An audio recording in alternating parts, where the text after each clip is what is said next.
आपको कोई मसला नहीं होगा। Okay, let's continue. Hopefully I can share my screen full. Okay, TDD. TDD का बेसिकली मेन मकसद ये है कि आप टेस्ट ड्रिवन डेवलपमेंट करें। एंड्रॉयड में टीडीडी को इस तरह लिया जाता है कि बहुत से लोगों की परसेप्शन डिफरेंट है। लोग इसको समझते किसी और तरीके से और करते किसी और तरीके से। कुछ लोग तो इसको इस तरह लेते हैं कि आपने एंड्रॉयड में डेवलपमेंट शुरू करनी है, आप डेवलपमेंट शुरू कर देते हैं और हाफ पे जाके आपको पता लगता है कि आपने किसी जगह पे कोई ब्लंडर कर दिया, और आपने उस ब्लंडर को किस तरह पकड़ना है, आपने उस बग्स को किस तरह पकड़ना है, वो फिर मैनुअल टेस्टिंग में आ जाती है चीज़। वो आप मैनुअली उस चीज़ को डीबग करते हैं, मैनुअली इस चीज़ को लेके चलते हैं। टेस्ट ड्रिवन डेवलपमेंट टीडीडी, जो कि बहुत ज़्यादा बड़ी ऑर्गेनाइजेशंस भी इस चीज़ को फॉलो करती हैं और स्ट्रिक्टली फॉलो करती हैं, और इसको इसलिए फॉलो करने के लिए कहा जाता है कि आपको जो है इसमें, अगर तो आप इसको नहीं फॉलो करेंगे तो वो आपको कंपनी में भी एंटर नहीं होने देते। वाई? बिकॉज आपके बग्स जो हैं वो तकरीबन काफ़ी हद तक रिड्यूस करने के लिए ये एक मेथोडोलॉजी फॉलो की जाती है। इसको लेके चलते हैं आगे। भाई, पहली चीज़ जो आप लोगों ने समझनी है before going into the depth of TDD is it's scary, obviously it's complicated and it's interesting. Scary इस तरह है कि आप यही समझ लो कि आप इस तरह की चीज़ में जा रहे हो जहाँ पर आपने एक चीज़ को समझना है पहले और फिर उसको कंप्लीटली अप्लाई करना है। अगर आप सबसे पहले ही इसके डायग्राम देख के, जिस तरह ये डायग्राम देख के लोग अक्सर डर जाते हैं, या कहते हैं ठीक है जी, ये जिस तरह भी शो हो रही है हम इस तरह के तरीके से इसको लेके चल रहे हैं, कोई इशू नहीं है, हम तो ठीक कर रहे हैं डेवलपमेंट। मगर असल में ऐसा नहीं होता। असल में लोग इसको बड़े अजीब तरीके से फॉलो करते हैं। तो मैं आपको अभी बताऊंगा कि यहाँ पे पिटफॉल्स भी क्या क्या आते हैं लोगों को टीडीडी करने में। और अक्सर कंपनीज जैसे ट्यूरिंग.com है, और जैसे फैंग का बताया था ग्रुप में, एक लड़का मेंशन कर रहा था। सो लोग उनमें जाने के लिए टीडीडी को अप्लाई करते हैं, मगर टीडीडी बहुत से गलत तरीके से अप्लाई करते हैं, जो कि नॉर्मली इस तरह नहीं करना चाहिए।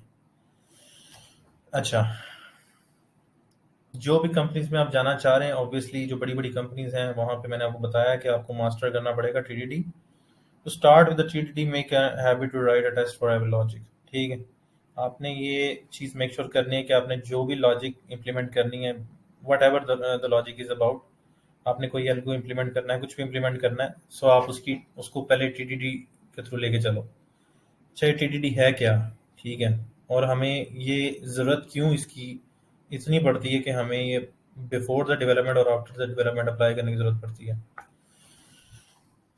अच्छा, एक सिंपल सा सिनेरियो लेते हैं। Testing a scenario, making perfect rice. आप जब एक मतलब आप जब एक चावल बना, मतलब आप में से किसी ने अगर चावल कभी बनाए हो, खैर मैंने भी कुकिंग नहीं की इतनी, मगर अगर आप चावल बनाए, मैंने इसको एल्गोरिथम की फॉर्म में लिखा है कि आप जी बॉयल राइस इन वाटर। ठीक है, आपको पता है कि आपने बॉयल करना है, कुछ कुछ चावल होंगे जो आपने पानी के अंदर उबालने हैं। Make sure temperature is no more than 212 Fahrenheit and for 35 minutes. And third step is to remove rice after 35 minutes and wait for 10 minutes before eating it. So these are very keen steps. Obviously, if we miss any one of the steps, or even we don't miss any one of the step, we misinterpret any of the calculation within the step. These steps, we will mess up the whole making the rice thing. Why? इस question का answer check करें जी। How to perfectly remember every step every time without documenting it. We are not currently documenting anywhere else when the chef is cooking something. जब भी एक chef कोई चीज़ बना रहा होता है तो वो हर चीज़ लिख नहीं रहा होता। बहुत कम शेफ्स होते हैं या एक्सपीरियंस्ड होते हैं जो लिख रहे होते हैं। ज़्यादातर शेफ्स इसको लिखते भी नहीं है, या उसको उनको मैटर नहीं करता, वो कहते हैं ठीक है जी हमारा एक्सपीरियंस है। सो एक्सपीरियंस्ड पर्सन भी कभी कभी मैसअप कर देते हैं अगर वो इस चीज़ को जो है डॉक्यूमेंट नहीं करते। टीडीडी इस चीज़ को प्रमोट करने के लिए यूज़ होती है। When you are not sure cook is experienced और नॉट।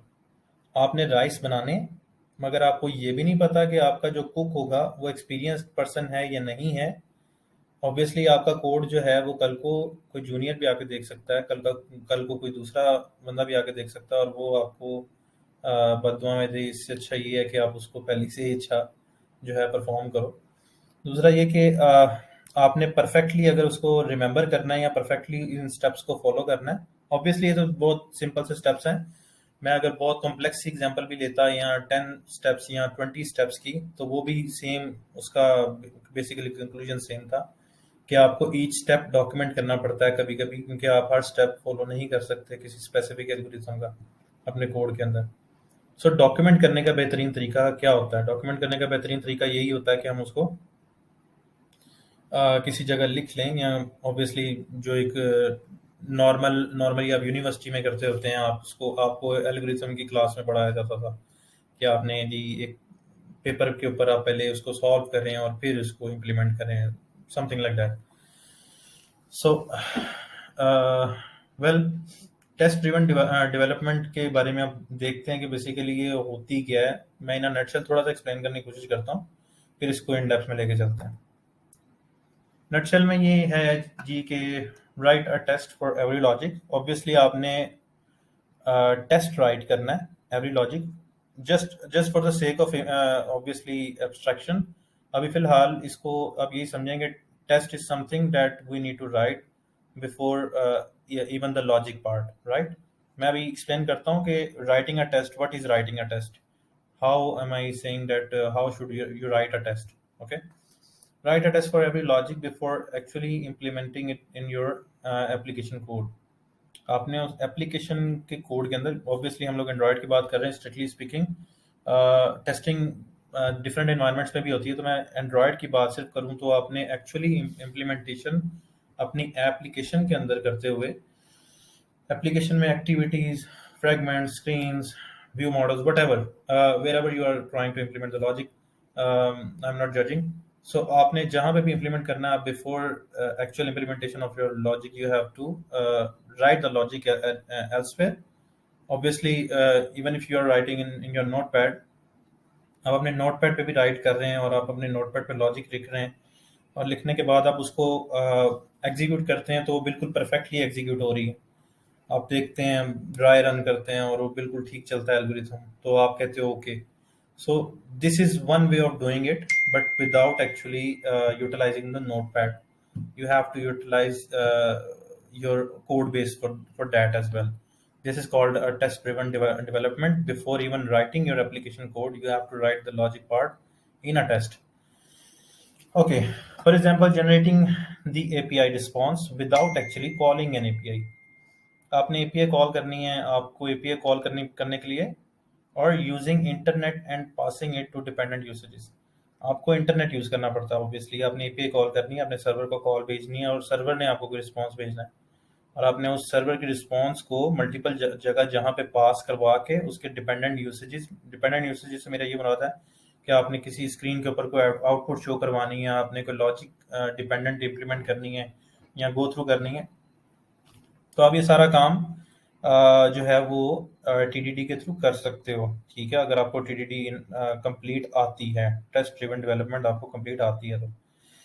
सो इसके लिए आपको इंटरनेट की जरूरत नहीं है। इसके लिए आपको समटाइम्स आपको इवन द क्लास जो कि एक्चुअली इम्प्लीमेंट होने वाली है, आपको उसकी भी जरूरत नहीं है।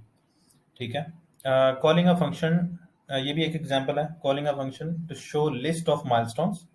आपने कुछ माइलस्टोन्स गेट करने हैं, you achieve during the level of the game. आपने गेम खेली और आपने कोई माइलस्टोन अचीव किए during the game.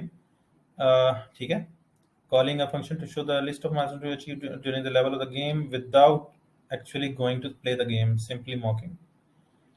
Okay, so what happens is when you try to play a game and you achieve some kind of milestones and you haven't completed the level of that particular game, so I say that आप जब level and पे पहुंचे, for example super Mario खेल रहे हैं आप, super Mario के and पे जाके आपने उसको जो है अपने ये मॉक करवाना है कि जो इसका लास्ट बॉल है, जो लास्ट पूल होता है, आई डोंट नो कि some of you haven't played it और played it, there is a last pool that you have to jump.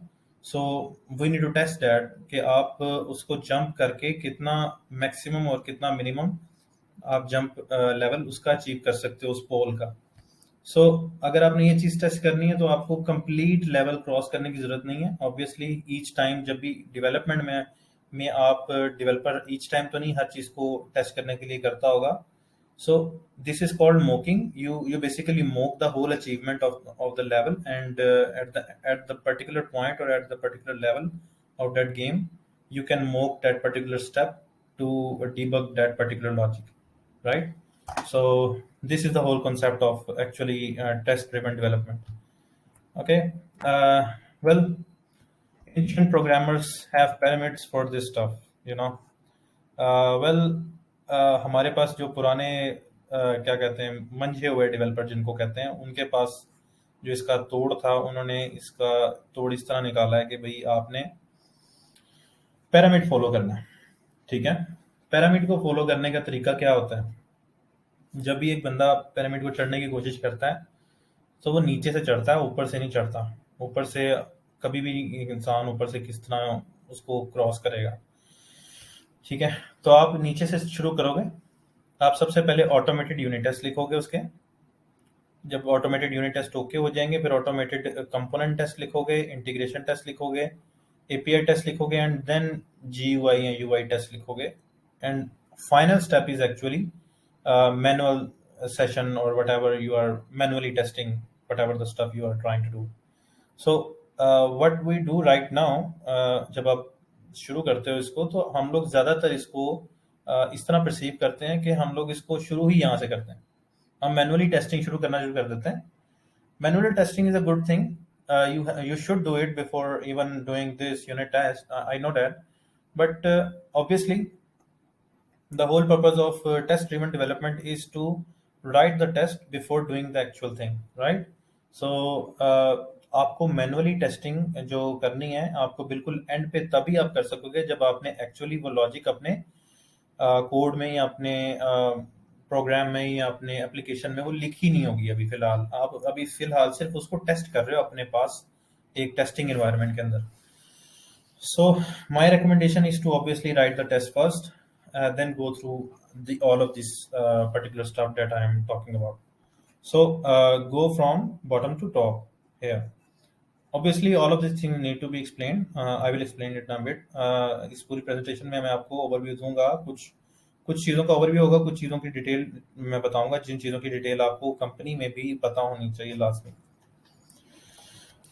Next step आपको बताया कि हम लोग ऊपर से नीचे फॉलो करते हैं. ठीक है. सो पैरामिड कभी भी जो है वो इन्वर्ट नहीं होता. आपको जो इन्वर्ट नहीं पैरामिड फॉलो करना, आपने इसको सही तरीके से ही फॉलो करना है. कभी कभी लोग मैनुअली टेस्टिंग करते हुए फिर जाके यूनिट टेस्ट लिखते हैं, फिर इंटीग्रेशन, फिर दोबारा यूनिट टेस्ट लिखते हैं.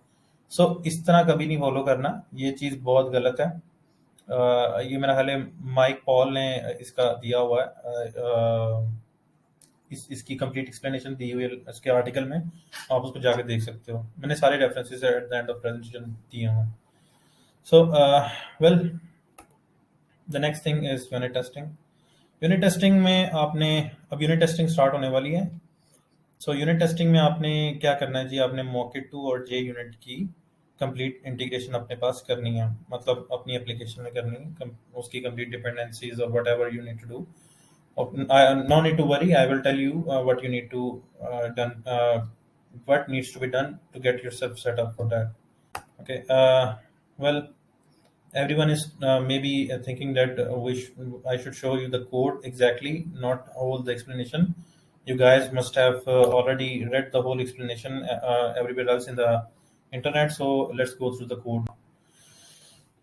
आपने यूनिट टेस्टिंग सेटअप करनी है सॉलिड एनवायरनमेंट के अंदर. Obviously first of all before even starting the unit testing, this is going to be an advance topic.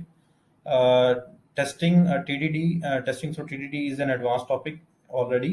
I'm not going through all of the basics. I will touch some of the basics, but I will not go through all of them. So obviously you guys have to bear with me, and you guys have to the recording will be shared to you guys, and you can go on fast forward or whatever you can do after you prepare for this particular topic. So what I am following, I am following solid. So clean architecture. So solid में preferably एमवीवीएम के ऊपर जो हम मॉकिंग कर सकते हैं उसको लेके चलते हुए यूनिट टेस्टिंग का सेटअप करते हुए आपने ये डिपेंडेंसीज अपने पास ऐड करनी है। ठीक है, बिल्ड और ग्रेडर में डिपेंडेंसीज के जो है स्कोप के अंदर, और उसके बाद आपने कोटलिन ऑप्शंस ऐड करनी है इस तरह। ये सिर्फ उसके लिए हैं जब आपके पास फ्री एक्सपेरिमेंटल वर्जन या इस तरह की कोई चीज़ आती है, आपके पास वार्निंग्स आती हैं, ये वार्निंग्स के लिए, डेट्स इट, और कुछ नहीं है। ठीक है, इसका कंप्लीट मैंने रेफरेंसेस में भी दिया हुआ है, तो आप उसको जाकर गो थ्रू कर सकते हैं कि आपको ये क्यों ऐड करनी पड़ती है, क्या वजह है। ठीक है, जिसको एक्सप्लेनेशन चाहिए वो पढ़ सकता है उसको complete. But for the time being, I'm going to the straightforward approach. You need to add these dependencies in your build.gradle file. Okay, we will entertain questions at the end. Please bear with us. I know you guys must have a lot of them. So next thing, step two, create packages for unit testing if you don't have already created.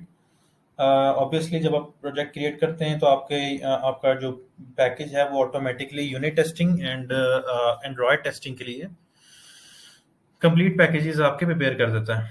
So Jin users ने delete कर दिए हैं, जो जिन users के पास नहीं created, वो इस तरह क्रिएट कर सकते हैं कि switch to project view Android Studio, right click on the project folder and app or source folder, and then click new and directory, and then this pop-up will show, and you have to select obviously the test and Java for unit testing, and this one for instrumental or UI testing. So let's go to the next step. First of all, when you do this, both of those folders will be set up in your project, and you are ready to go writing your first unit test. So let's write our first unit test. Well, writing a unit test, you have to run the unit test. Obviously, that is the tricky part on my end as well. Well, when I started working on the unit test, it was a tricky for me.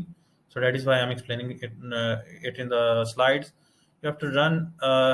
Well, for running the test, you have to right click on the file and select exactly which file.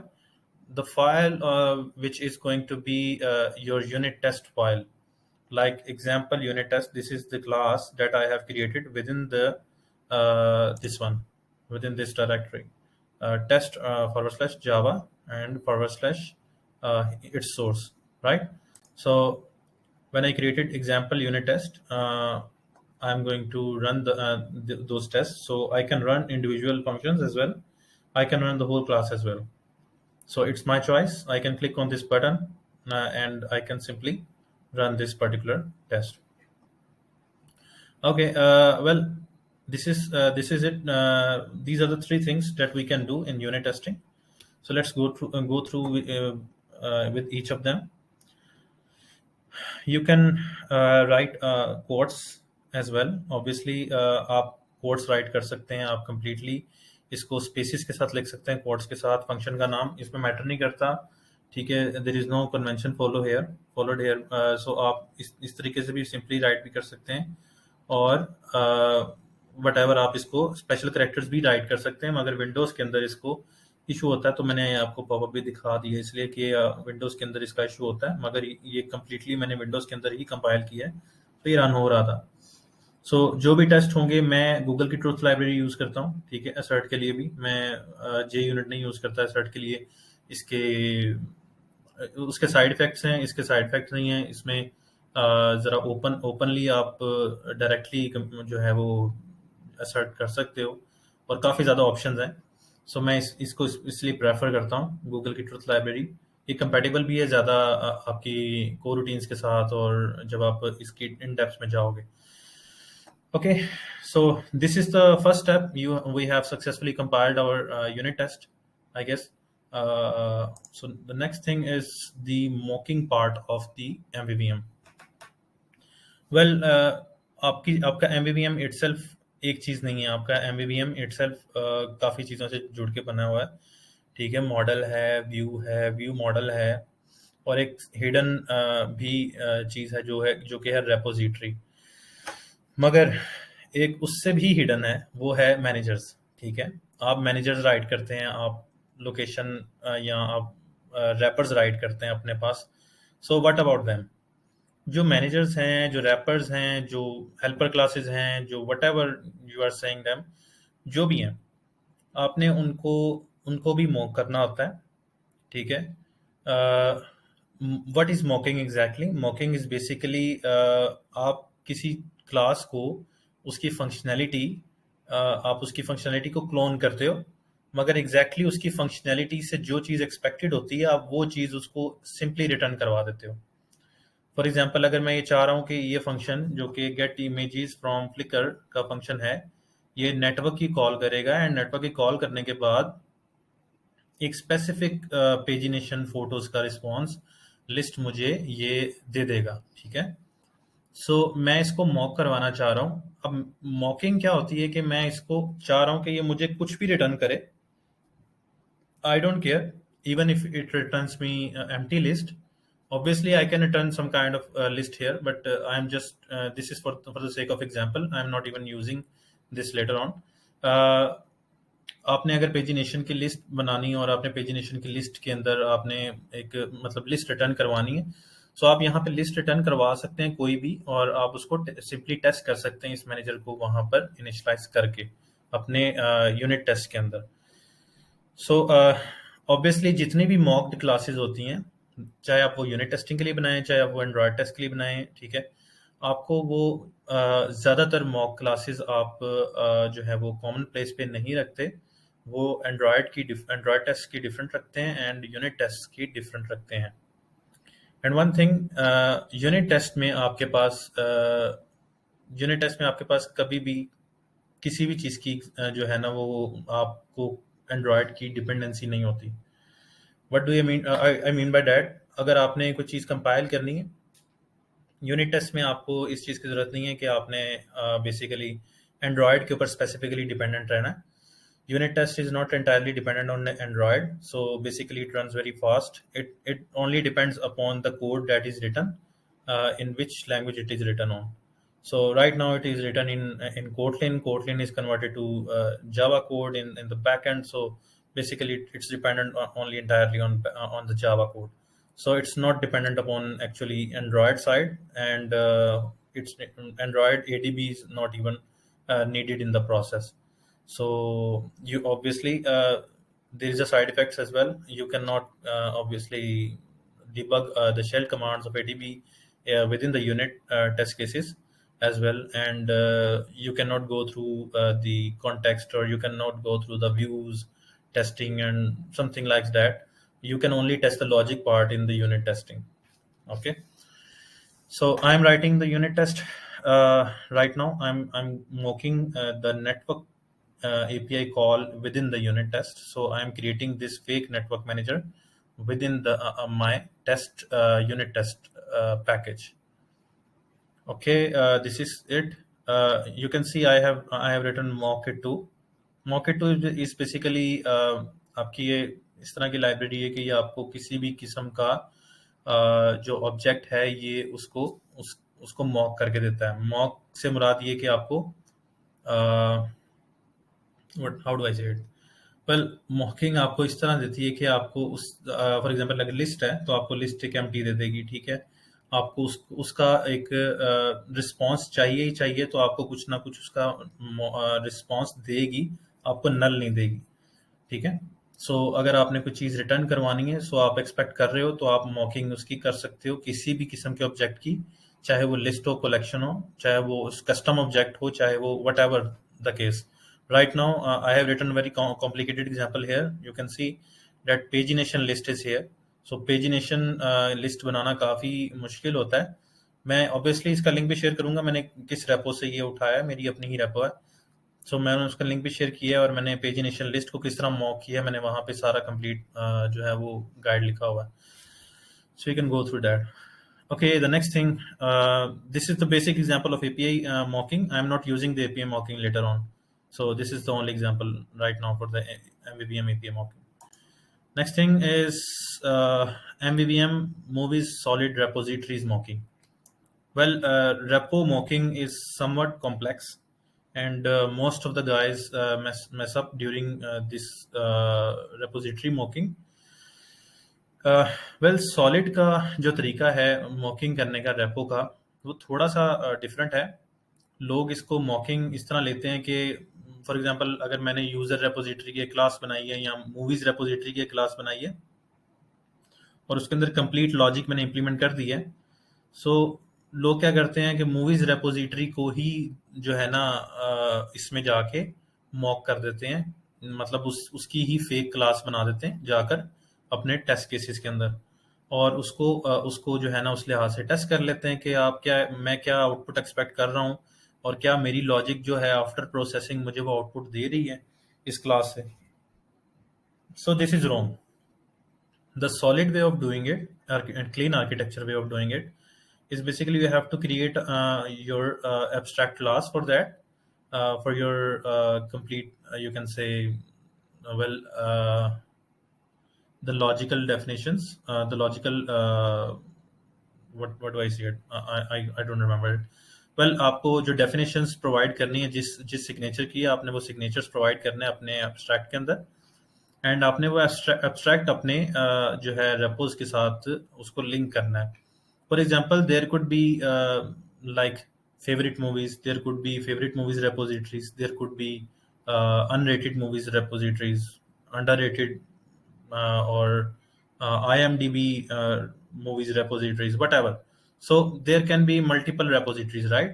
So there should be a single format that should be used for all the repositories. So we should only create a movies logic operations kind of repository abstraction, and we should only write the abstraction layer of that fake repository here in our mocking class. So we can use this same repository faking of the same repository, and we can reuse this fake repository everywhere else where we need to debug the movies repositories or IMDb movies repositories or whatever the movies repositories is.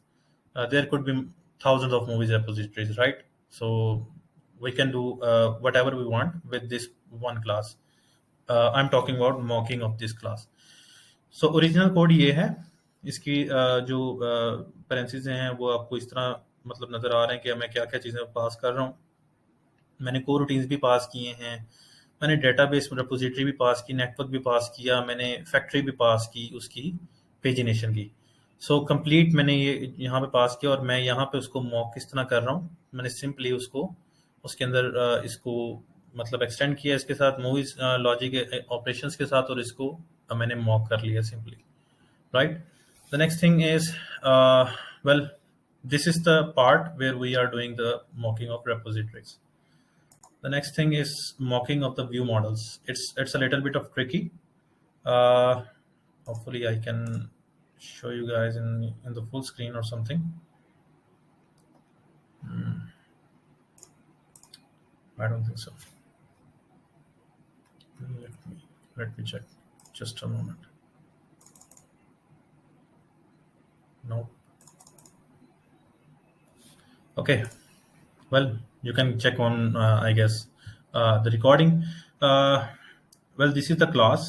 I can see if you guys can see it clearly. Well, I don't think so.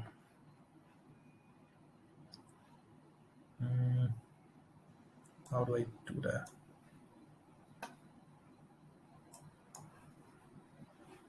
Okay.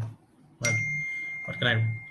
Regarding that, अगर आपने इस class को go through करना है, आप after the recording कर सकते हैं इसको गो थ्रू. मैंने MVVM की एक ओरिजिनल क्लास है, जैसे मैंने एक व्यू मॉडल बनाया, होम व्यू मॉडल, और उसके अंदर इंजेक्ट किया मैंने movies repositories, movies logic operations, right, you can say it. So here basically मुझे अपने मॉकिंग करते हुए व्यू मॉडल के अंदर, जो व्यू मॉडल कहाँ यूज हो रहा है मेरे यूनिट टेस्ट के अंदर, मैंने उसके अंदर मल्टीपल चीजें मुझे कैटर करनी पड़ती हैं. एक तो होता है रूल, ठीक है, एक तो रूल डिफाइन करना पड़ता है आपको. Rule is basically something that how you are going to execute something from a thread perspective, or from a you can say it अगर आप कोई ब्लॉकिंग कॉल कर रहे हैं, या अगर आप कोई थ्रेडिंग कॉल कर रहे हैं, या अगर आप कोई स्कोप्ड कॉल कर रहे हैं, तो आपने उस स्कोप्ड कॉल को किस तरीके से हैंडल करना है, इसके लिए जो आपको रूल डिफाइन करना पड़ता है उसको कहते हैं रूल। सो आपको रूल डिफाइन करते हुए ये बताना पड़ता है कि आप रूल डिफाइन कर रहे हैं, एट गेट करके रूल लिखना पड़ता है ऊपर एनोटेशन में। सो ये इंस्टेंट टास्क एग्जीक्यूटर रूल मैंने डिफाइन किया है कि भाई आपने इसको इंस्टेंटली इसको एग्जीक्यूट कर देना है। And the next thing is, मैंने यहाँ पे मेन को रूटीन रूल भी लिखा हुआ है। और मेन को रूटीन रूल जो है आपके पास वो आता है किस जगह, ये मैंने खुद राइट किया हुआ है, इसका कोड आपको मिल जाएगा। ये बेसिकली मैंने मेन को रूटीन को मॉक इस तरह किया हुआ है कि आप आपकी मेन जो थ्रेड की को रूटीन है ये उसको जो है वो मतलब उसको मॉक करे, उसकी तरीके से एक्ट करे। So next thing is obviously मेरा view model, home view model, exactly, and you can see this is home view model test. So this is home view model test class, and I am creating an instance of home view model here. So after that, I am using fetch movies repositories, and fetch movies repositories. I'm obviously initializing it. That's it. Okay. The next thing is important. I have written before, and I have written test here. So before is basically जब भी आपने इस class के किसी भी test को execute करना है, चाहे वो फंक्शन का हो, चाहे वो इस क्लास ये क्लास इटसेल्फ हो, आपको आपका बिफोर का फंक्शन रन होता ही होता है। It's kind of like an init within a test case. So ये आपका बिफोर का फंक्शन बेसिकली आपके प्री रिक्विजिट्स हैं कि आपके जितने भी इनिशियलाइजर्स हैं वो सारे आप यहाँ पे इनिशियलाइज कर सकते हैं। The next thing is test. Obviously, you can write any kind of test here. I have written some kind of truth.assert, and I am checking that the content which is returning from the repository is exactly the same as what I have depicted, right? So मैं अगर कोई content यहाँ पे डालता हूँ और मैं expect करता हूँ कुछ कंटेंट, तो मैं यहाँ पे लिख सकता हूँ कि मैं assert that contains exactly this number of elements, or contains exactly this number of list, or contain exactly uh, like I have shown you in the first screen of unit test, right? So आप किसी भी किस्म का यहाँ पे test लिख सकते हैं, मगर ऑब्वियसली आपके जितने भी टेस्ट होंगे, बेशक आप उसमें को रूटीन्स यूज कर रहे हो, बेशक आप उसमें थ्रेडिंग यूज कर रहे हो, बेशक आप जो मर्जी यूज कर रहे हो, ये उसको आप रूल के थ्रू मॉकिंग कर सकते हैं। You just have to define the rule, or simply copy the rule from the online, to be honest. Everything is available, every rule is available online, every kind of rule. Some of them are even in the Android docs, I think so. So आप इसको देख सकते हैं वहाँ पे जाकर भी, completely वहाँ पे इसकी explanation provided है। After the presentation, you guys can see it in your full screen, so you can see the exact code that I have written. The next thing is, well, frequently asked questions in unit test cases. ज़्यादातर आपके पास जो issues आते हैं unit test में वो यही हैं कि भाई हमने यूनिट टेस्ट कब और कहाँ लिखना है, और इसको यूनिट टेस्ट को यूटिलाइज कैसे करना है। मतलब हम क्यों लिख रहे हैं, हमें लिखने का फ़ायदा क्या है। अगर मेरा कोड चल रहा है, मेरा काम हो रहा है, मुझे क्या ज़रूरत है कि मैं अपना टाइम वेस्ट करूं, और मैं कंपनी का भी टाइम वेस्ट करूं। और कंपनी में तो कभी कभी मतलब कुछ लोगों के माइक्रो मैनेजर्स हैं, कुछ लोगों के माइक्रो मैनेजर्स नहीं हैं, तो उनको ज़्यादा टाइम रिस्ट्रिक्शंस फेस करनी पड़ती हैं, और वो किस तरीके से इसको कैटर करेंगे। सो फर्स्ट ऑफ ऑल, जैसे कि मैंने आपको एक्सप्लेन किया कि टेस्ट केसेस राइट करना is not a big deal, and it's not entirely, मतलब आप बेसिकली राइट इसलिए कर रहे होते हो कि आपने अपनी लॉजिक को परफेक्ट करना होता है। ऑब्वियसली ज़्यादातर आपको लॉजिकल पार्ट में इतने ज़्यादा इश्यूज नहीं आते, क्योंकि एंड्रॉयड में ज़्यादातर लोग जो फॉलो कर रहे होते हैं वो एक सिंपल फ्लो फॉलो कर रहे होते हैं कि आपने एक एप्लीकेशन बनानी है और आपने इस एप्लीकेशन के अंदर ये चीज़ें शो करवानी है, एंड दैट्स इट।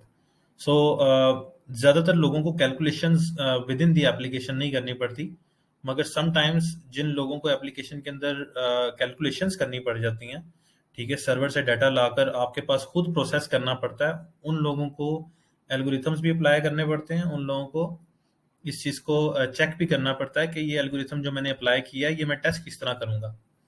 ठीक है, फॉर एग्जांपल अब मैंने मूवीज लानी थी, मैंने मूवीज लेके आया, मैं फ्लिकर एपीआई से मूवीज लेके आया और मैंने मूवीज को चेक किया कि मेरे पास मूवीज ऑब्वियसली ना, लेबल वगैरह तो सारे आप चेक करते हैं, वो तो सब कुछ होता ही है, बट आप ये चेक करते हैं कि ये मूवीज जो है ये आईएमडीबी की टॉप 10 रेटेड में है या नहीं है। अब ये फंक्शनैलिटी मे बी अवेलेबल हो, I don't know, but I want to check it in my own from go through from my own algorithm.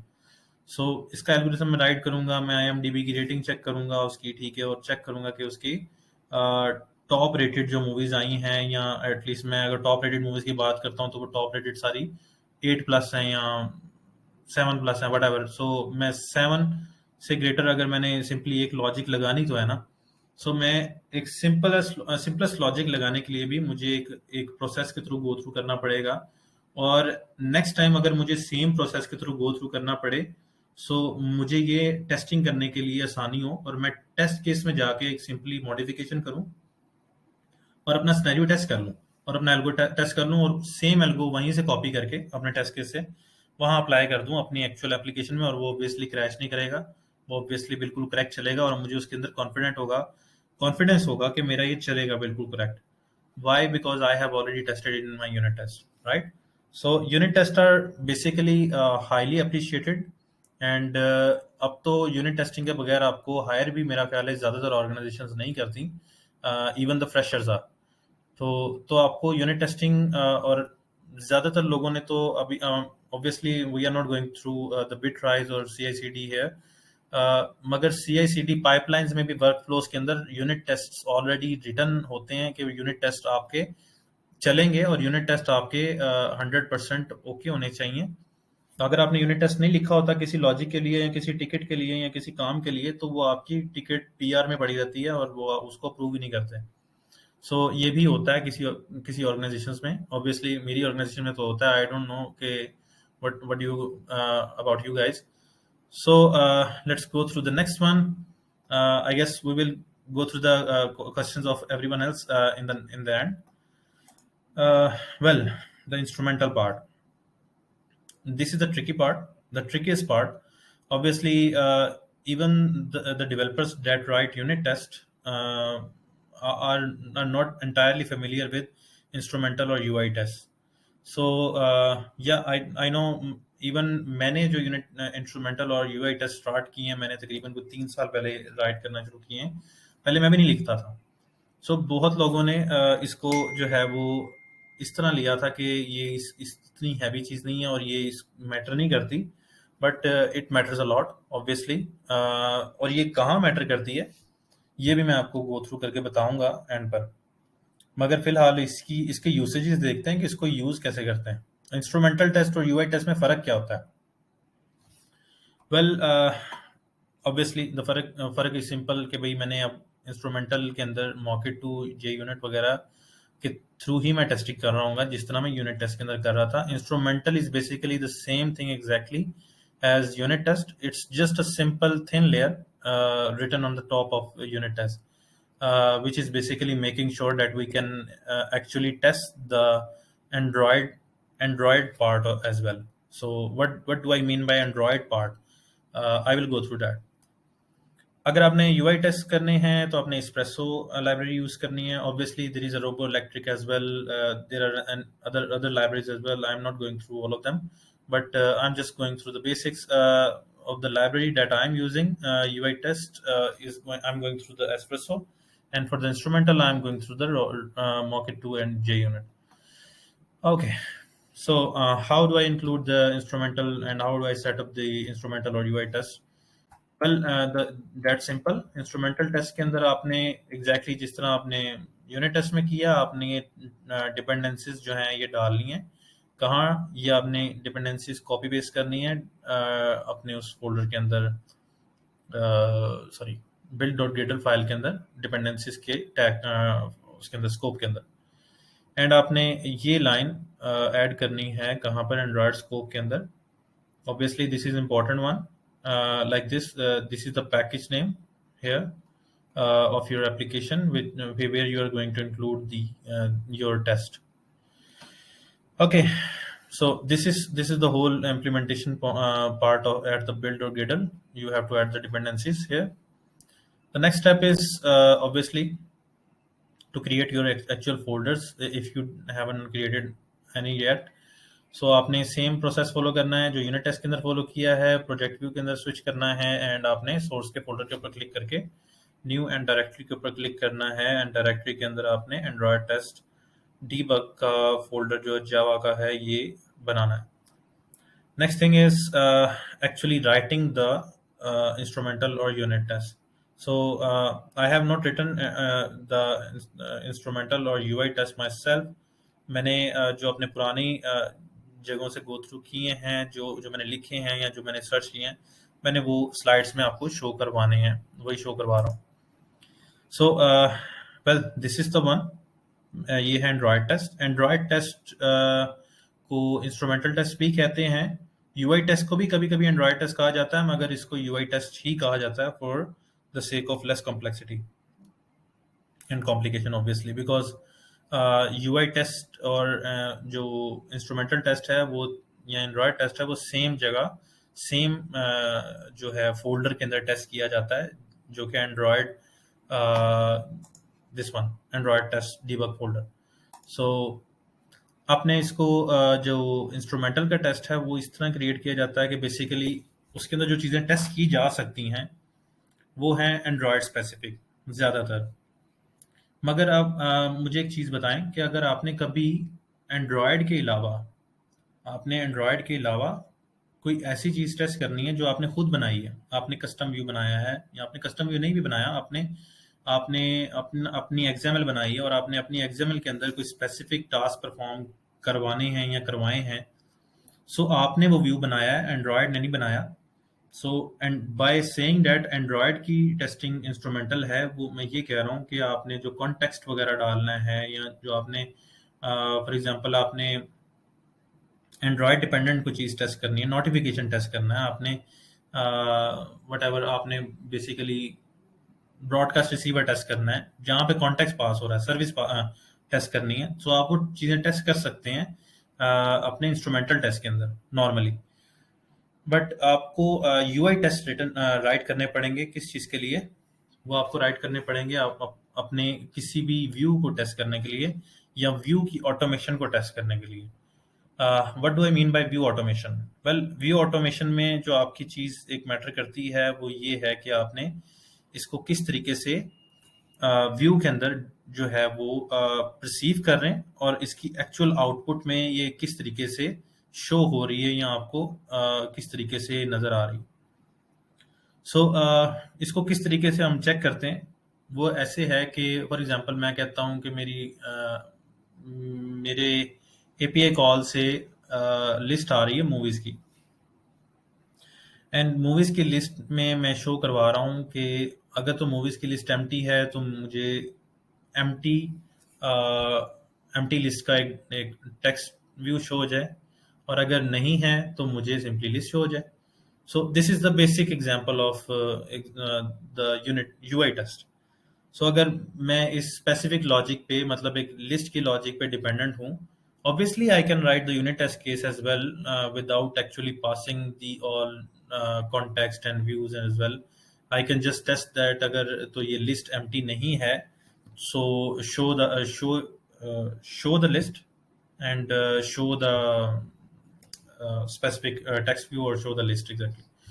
So unit test case UI test case में मैं exactly ये चीज़ follow कर रहा होता हूँ कि कौन सा व्यू है, उसका नाम क्या है, उसकी आईडी क्या है, ये व्यू शो हो रहा है या नहीं हो रहा, और ये किस फ्रेगमेंट में है, ये किस कॉन्टेक्स्ट में है, ये सारी चीज़ें पास होती हैं एक यूआई टेस्ट के अंदर. सो ये आपका कंप्लीट वेरीफाई हो रहा होता है, इवन बैक स्टैक भी वेरीफाई हो रहा होता है. फॉर एग्जांपल ये सिंपलेस्ट एक टेस्ट केस था. Due to I guess the screen share, I don't know कि आपको ये चीज़ नज़र आ रही कि नहीं, but you can check in the data recording that basically आपने नैव कंट्रोलर यहाँ पे बनाया हुआ है, और नैव कंट्रोलर के अंदर आपने ये इमेज URL टेस्ट करने के लिए लगाई है, और उसके बाद आपने एक टेस्ट व्यू मॉडल अपना बनाया, एंड व्यू मॉडल के बाद आपने लॉन्च फ्रैगमेंट फ्रॉम कंटेनर, और आपने इमेज पिक फ्रेगमेंट का एक फैक्ट्री के थ्रू आपने इसको लॉन्च करवाया और आपने उसके अंदर पास करवाया है अपनी लिस्ट और अपने व्यू मॉडल को और अपनी कॉन्टेक्स्ट को और अपने कंट्रोलर को पास करवाया।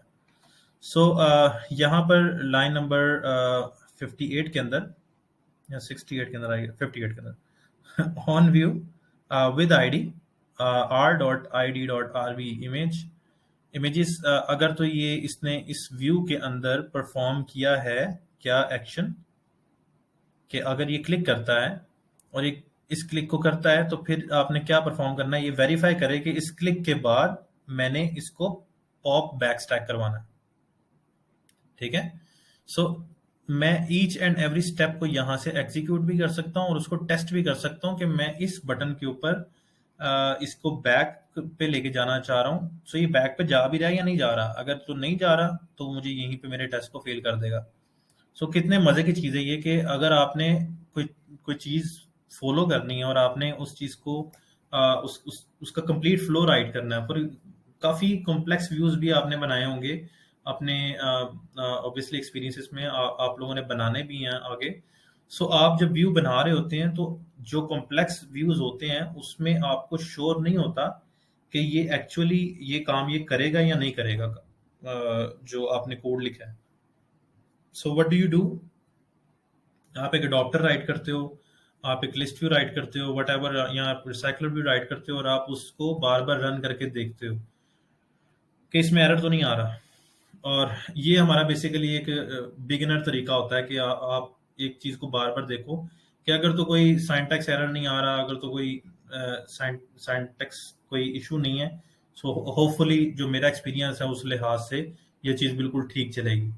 सो होता क्या है कि जब आप वो कंप्लीटली 6 7 8 या जितनी भी 10 फाइल्स आप वो कंपाइल करते हो एंड एट द एंड, सो फिर आपको एक बग्स का भरमार मिलता है और वो आप उसको कंप्लीटली बारी बारी करके सॉल्व करते हो।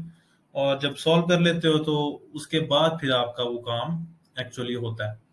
सो ये आपने कंप्लीट अपना टाइम वेस्ट किया है किस चीज में, एक पूरे फ्लो को पहले इंप्लीमेंट किया और पूरे फ्लो को आपने टेस्ट भी नहीं किया कि वो एक्चुअली वो काम कर रहा है या नहीं कर रहा। आपने सिर्फ उसका एक पहलू जो है वो टेस्ट कर लिया। यूआई टेस्ट इस चीज को मेक श्योर करता है कि आप जो चीज एक्सपेक्ट कर रहे हैं पहले वो ये चीज चेक कर लें कि आपकी वो चीज इम्प्लीमेंटेशन पॉइंट ऑफ व्यू से ओके है। अगर तो ओके है तो ठीक है, अगर तो ओके नहीं है तो भाई आपका जो व्यू है, जो आपने एग्जाम्पल या जो आपने कंप्लीट अपना राइट कर भी लिया आपने व्यू, ऑब्वियसली जब आपने यूआई टेस्ट परफॉर्म करना है उससे पहले आपका कंप्लीट व्यू प्रिपेयर होना चाहिए।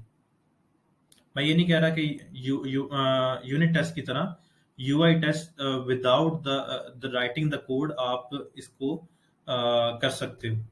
नो, आपको अपना ऑब्वियसली यूआई का कोड राइट करना पड़ेगा, बट आपको यूआई के साथ लॉजिक इंटीग्रेट करने की कोई जरूरत नहीं है।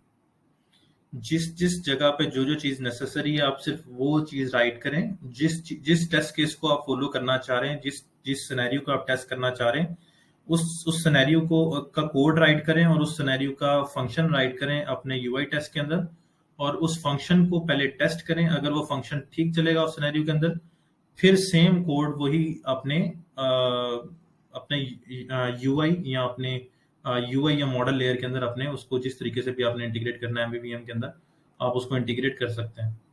सो आपको ये आइडिया हो जाएगा कि एक यूनिट टेस्ट और एक यूआई टेस्ट में एग्जैक्टली फर्क क्या है। यूनिट टेस्ट मेक श्योर करता है कि आपकी logic without actually writing in the code ये बिल्कुल ठीक लॉजिक है, और यूआई टेस्ट आपका मेक श्योर करता है जो आपने एक्चुअल व्यू राइट किया है वो आपका ये चीज मेक श्योर है कि आपने जो एक्चुअल व्यू राइट किया ये टास्क ये परफॉर्म करेगा भी या नहीं करेगा after you right the complete logic. ठीक है, आपने एक एक सिनेरियो को, एक एक लिस्ट को या एक एक स्क्रीन को भी आप इस यूआई टेस्ट के थ्रू आप मॉक कर सकते हैं, और उसको मॉक करने के बाद, टेस्ट करने के बाद फिर आप उसको एक्चुअल लॉजिक में इंप्लीमेंट कर सकते हैं। अगर गो थ्रू करना है तो फिलिप ने इसका कंप्लीट गाइड दिया हुआ है यूट्यूब के ऊपर भी, उसका उसको आप विजिट कर सकते हैं। मैंने भी एग्जांपल वहीं से कॉपी की है, मैंने इसका लिंक भी यहाँ पे दे दिया है। उसकी कंप्लीट लिंक मैं आपको at the end of the lecture आपको रेफरेंस पे दे देता हूँ। Next thing is, well, obviously, I didn't do any kind of live demo. I know. I didn't have much time. मैंने एक और भी जगह जाना था. So, well, and regarding that, obviously the Android testing part, especially the UI test and the instrumental test is quite hectic. So it requires a separate lecture. अगर तो आप लोग उस चीज़ को प्रमोट करना चाहते हैं, अगर आप तो चाहते हैं कि उसका वाकई एक कंप्लीट दिया जाए सेशन, तो हम लोग उसको भी आके डिस्कस करेंगे. But for now I am not going to do any kind of live demo, but hopefully in the next session maybe, if अगर ज़्यादा लोग उसके बारे में मतलब करते हैं तो. वेल, ये चीट शीट है. ये मेरी चीट शीट है. ये काफ़ी पुरानी है. मैंने दो तीन और चीट शीट्स भी हैं. अगर तो कहेंगे मैं ग्रुप में भी शेयर कर दूंगा. ऑब्वियसली अगर तो आप लोग यहीं से स्क्रीनशॉट लेना चाह रहे हैं ले लें, मगर ज़्यादा बेटर है आप at the end of the lecture आप वीडियो के अंदर से ही इसको निकाल लें. और ये चीज़ क्या है, ये बेसिकली अगर आपने व्यू को टेस्ट करना है, आप व्यू को लेके चलते हो इस तरह. ठीक है, ये व्यू के कंप्लीट टेस्टिंग के जो है वो फंक्शन है यूआई टेस्ट में, एंड ये डाटा के हैं. ठीक है, एंड ये अगेन व्यू असर्शन के हैं कि अगर आपका व्यू मतलब व्यू विजिबल है या व्यू हिडन है, एडिड है या नहीं है, टारगेटेड है, व्हाटएवर, वो सारी चीज़ें यहाँ पे अवेलेबल हैं ये एस्प्रेसो के अंदर. Espresso 2.1 I guess. एस्प्रेसो का अब तो नए वर्जन भी हैं, तो आप उसके अंदर भी देख सकते हैं, एक्सप्लोर कर सकते हैं. काफ़ी नई चीज़ें भी आई हैं. सो बहुत नई चीज़ें. Obviously always go to the stable version for the testing one. Don't go to the experimental version for the testing one. Obviously you do not want to test your test again. So ये ना हो कि आप उस library को follow करें जो कि खुद अभी टेस्टिंग मोड में है. So always go to the stable version. The stable version that I could find is this one. Okay, next thing is well, espresso unit test जो कि मूवीज वाला था. वो मैंने इस तरीके से इसकी एक एग्जांपल भी दी हुई थी. ये आर्किटेक्ट ये एक आर्टिकल है, उसमें एग्जांपल दी थी इसकी. सो मैंने उसका डेमो कॉपी किया है. ये इस तरह था कि उसने एक व्यू को राइट किया और व्यू के अंदर एक लिस्ट को शो करवाना था, और लिस्ट को शो करवा के उसने उसके जो है वो मैच करवाने थे एट्रीब्यूट्स. सो उसने एक एक लिस्ट की आइटम को चेक किया कि ये लिस्ट की आइटम एग्जैक्टली करेक्ट है जो कि मैं एक्सपेक्ट कर रहा हूँ या नहीं है. सो करने के बाद उसने उसको बंद करवा दिया. और ये देख रहे हैं कि आप, ये ऑटोमेटिक है. इसने किसी भी जगह माउस को नहीं लाया है. इसने माउस को जाके बैक बटन पे नहीं प्रेस किया, ये ऑटोमेटिकली खुद ही बंद हुआ है. राइट. सो आप ये काफ़ी पावरफुल चीज़ है. आप इसके साथ ऑटोमेशन कर सकते हैं. आप एक पूरी ऐप को भी ऑटोमेट कर सकते हैं एस्प्रेसो के थ्रू. और रोबो इलेक्ट्रिक के अंदर तो अब तो और भी ज़्यादा बड़े अच्छी चीज़ें आ गई हैं कि आप इसको इस तरह भी ऑटोमेट कर सकते हैं without even passing the context और without actually depending on Android. So आप फिर भी व्यू को टेस्ट कर सकते हैं. सो वो काफ़ी पावरफुल चीज़ है, आप उसको भी एक्सप्लोर करें. मगर always start from the Espresso unit test and then go to the action task that right now, that is what happening right now.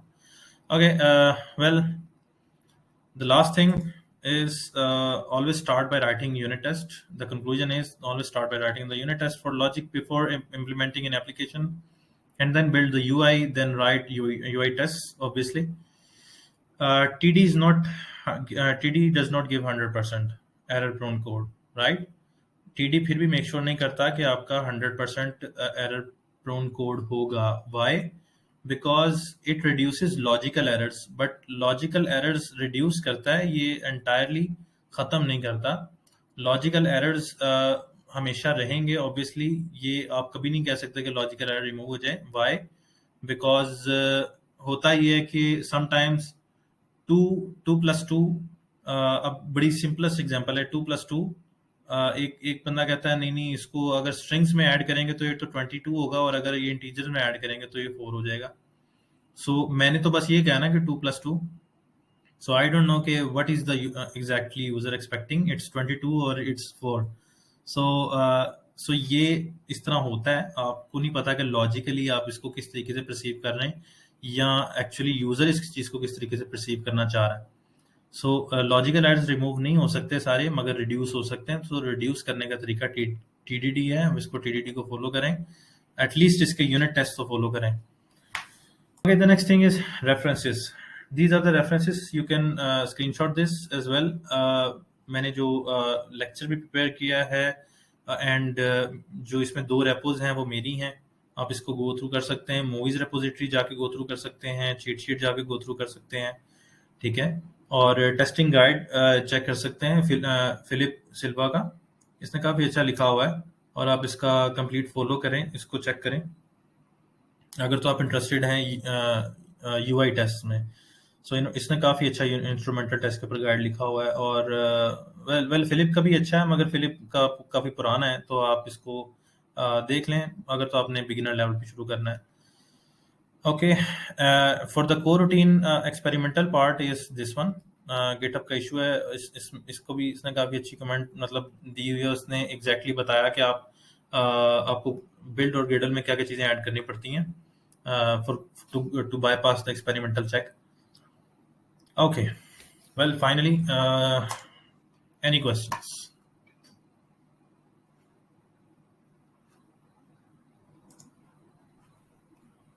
Hello, any questions? Or everyone else is speaking, sleeping? I'm not sleeping. मुझे लग रहा है कि सारे सो गए हैं, रात के 12-1 बज रहा है। We started with 23 to 24 people and then we left with 5 plus 6, 7, 8, 9, 10. Only 10 people. Yeah, man. I guess this was. 28 भी हो गए थे।